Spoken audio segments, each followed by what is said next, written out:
Good morning, Bucknutters. Welcome into the Bucknuts Morning 5 here on Wednesday, April 27th, 2016. I am Dave Biddle, very happy to be joined by Bucknuts columnist Brandon Castel. BCast, let's start off talking about the NFL draft. It is tomorrow, finally. I can't wait. I know you can't wait either. We're going to focus on the Buckeyes, not the Browns or Bengals on this show. How many first-round picks do you think the Buckeyes will produce tomorrow night? Yeah, I am excited about it. I mean, it seems like there hasn't been this much buzz for a first round in a while with all the trade ups to the top of the draft, and then all the Buckeyes and where they could go.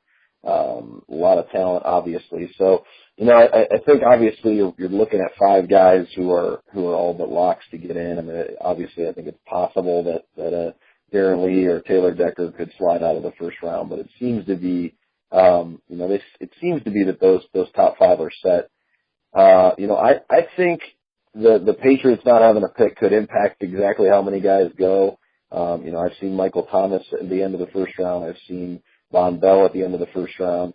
I tend to think that, Thomas may sneak in at that end of that first round. They've got a lot of receivers kind of bunched up, but, something tells me there's going to be somebody that likes Michael Thomas better than a Will Fuller, better than a Corey Coleman because of his size and, his ability to track the ball in the air. So I'm going to say five that Thomas gets in at the end with one of those contenders that wants to pick up a big-time receiver. How many overall draft picks do you think the Buckeyes will get? Will they tie their own record with 14? Will they not quite get to 14? Will they get over 14? How many overall picks? Well, I mean, they're going to get 13. Because, I guess it's possible they could end up with 12. I won't say for sure that Tyvis Powell is in this draft, but I've seen him as high as the fourth round. So, hard for me to think that he's not going to get taken. The big wild card, they're going to have 13 with kind of Adolphus Washington, Tyvis Powell, Cardale Jones being the back end of that. But I think the big wild card is obviously Jalen Marshall. It sounds like he's late sixth, maybe mid seventh, maybe falling out of the seventh. So not a lot of mock drafts out there that have 7 rounds, and by the time you're in the 7th round, I don't know that I trust a writer who came up with a mock draft that he's really that dialed in on what teams are thinking about in the 7th round. But I do think there's a chance that Jalen will get targeted late in the draft, but I wouldn't be surprised if he went undrafted. Just I don't know that he showed quite enough at Ohio State and then with his off-season workouts. But it's possible. I think that maybe the momentum of this class kind of being so strong that I think maybe he'll slip in at the end because of that. Who's the most underrated Buckeye in this draft? Wow, that's a great question. You know who it probably is at this point.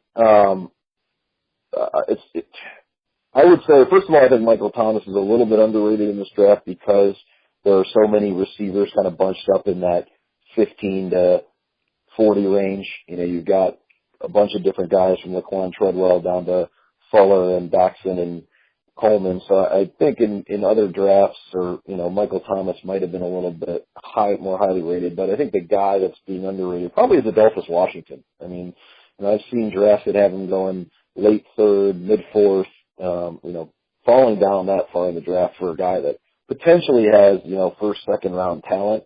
To me, that's the guy who could come in and really, he's got that athleticism. He can play the run, but really excels at rushing the pass inside.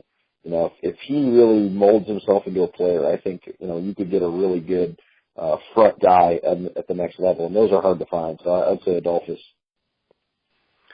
I can't wait for the draft tomorrow night. Can't wait for the draft. Just overall, we have already a very robust thread on the Front Row message board, and we're going to continue posting on that thread throughout. It's a pinned thread, Front Row message board. Make sure you get on there. Our staff's going to be posting throughout the night on Thursday and then into the night on Friday and then the morning and afternoon of Saturday, so it's going to be a fun event. So make sure you get on our Front Row message board and follow along and give your comments and just follow along with our comments as well.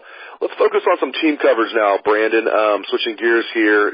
What is your biggest pleasant surprise? I know spring ball is now in the rearview mirror, but what is your biggest pleasant surprise from spring ball? Yeah, great question. I think, first of all, one of the most encouraging things to see was some of the young talent on the defensive line. So a little hard to tell because spring ball, you expect the defense to be ahead of the offense, and they're replacing some guys, and, they didn't have, if you look at the spring game, they didn't have Elfline and Billy Price in there, but just to see some of those younger guys that really kind of emerged. So not just, the guys that we were expecting, but with Tyquan Lewis out, you got to see Jalen Holmes, getting after it a little bit at the defensive end spot. You got to see a little bit from Jayshon Cornell, Devin Hamilton, getting to see Jerome Baker in that front seven. I think getting to see some of those younger guys that they're really going to rely on to really fill in that rotation to kind of step up now that you're losing, Adolphus, and you're losing Joey Bosa, obviously. So I think that was good to see. Another thing that I thought was good to see was some talent at the skill position on offense. To me, short sample size, but I liked what I saw from Mike Weber.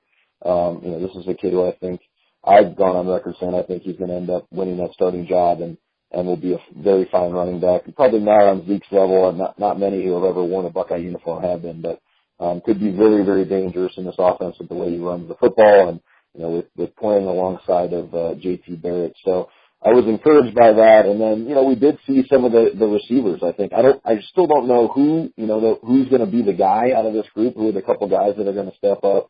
When Noah Brown comes back, I expect big things from him, but, is Corey Smith going to lock up the other spot? We've got to see some nice plays from Harris Campbell, from Terry McLaurin, Austin Mack, and then, obviously one of the more intriguing guys on the roster in Torrance Gibson, who had a couple nice catches and, had that touchdown grab, really two, but really the one nice touchdown grab. But, it'll be interesting to see who comes out of that group, but that was a concern for me going in was, what are they going to have at the receiver position for JT to throw to? So, exciting to see some of those young playmakers. Now they've just got to be able to do it when it counts.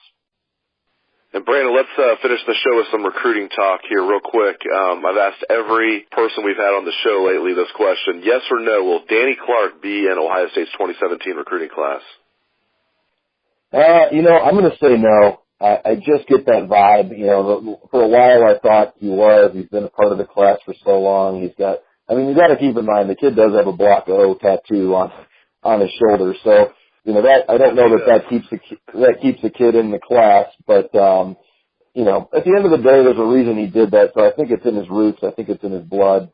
But I just have this weird suspicion that there's a lot of smoke, in this kind of situation as it leads up to signing day. We've got a long way to go. So, I wouldn't be surprised either way, but I'm going to say for right now, I'm going to say no. Yeah, I think if it was his decision, I think he would be a Buckeye. I just feel like he feels like that they are obviously looking at other quarterbacks and they're not talking to him as much. I'm with you on that. He's got the Block O. I think if he had it his way, he'd be the Buckeye. He'd be the only quarterback in this class. He'd be a Buckeye for sure. But I'm with you. I just feel like Ohio State, they're not going to pull the offer. It's going to be interesting to see how they do this. And that's what's really intriguing to me at this point, Brandon, is how are they going to approach us? Let's assume that Ohio State does want to pull the offer, but they can't just flat out say, okay, we don't want you. It's going to be, so delicate. I think they're kind of doing it right now though, that, they're not talking to him very much. They're recruiting other quarterbacks. That might be all they need to do. Yeah, no, it's a great point, and it is very delicate. You got this kid who wants to be at Ohio State, who's, in on the program very early, and you want to be, show some allegiance, and obviously, being an Ohio kid who's a diehard fan, there is something that has to be said about that. But at the same time, you're a quarterback, and if you're Urban Meyer, if you're the coaching staff at Ohio State, you cannot miss on quarterback, especially if you're going to take one guy in a class. I know that they've got Dwayne Haskins. I know that they've got some guys kind of in the wings, but Urban Meyer didn't get to be Urban Meyer overnight by sticking with a guy who wasn't the best option at that position. So while a lot of fans would like to see that loyalty, and I do think that they will be loyal to the point they're not going to kick this kid out of the class or anything like that. But, when you're looking at quarterback, you only get a couple shots. You only really get one shot per class, to get your guy. And I think they need to do their due diligence to make sure they get that guy. Yeah, great wisdom as always out of Brandon Castel. Really appreciate it, BCast. Everybody can catch Brandon's column every week Inside the Brain of BCast on Bucknuts. He's also all over the front row message board. You can catch him on Twitter at BCastOhio. Again, that's at BCastOhio. So thank you, Brandon. Thank you to the listeners. I really appreciate you guys tuning into the show. Let's hear some Buckeye swag, best damn band in the land.